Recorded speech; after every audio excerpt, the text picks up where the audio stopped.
our collective problem.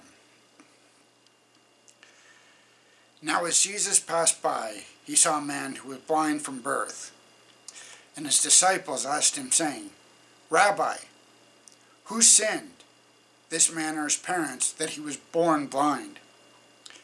Jesus answered, Neither this man nor his parents sinned, but that the works of God should be revealed in him.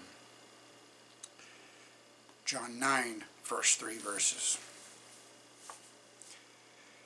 Very little about human nature has changed since the day Jesus had to explain to his disciples that a man's blindness was not the result of personal sin. Even today, people seem to have a habit of trying to assign blame when something goes wrong. Years ago, a good friend of mine was diagnosed with a very aggressive cancer that first caused an amputation and later cost him his life. Shortly after he received his diagnosis, a meddlesome church member decided that he knew why my friend was suffering and dropped by the house to question him.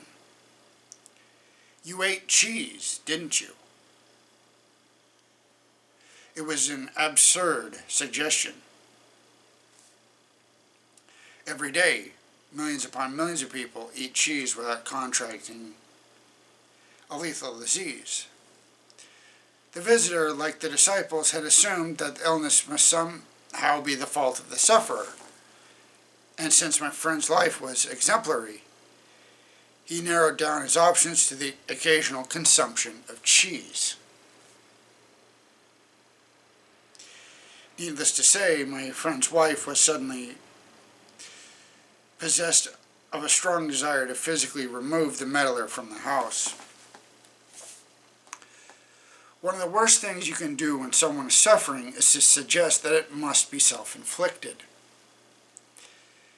It is a useless discussion because most sufferers have already considered that possibility as they pass through the stages of grief and explore the why of personal suffering.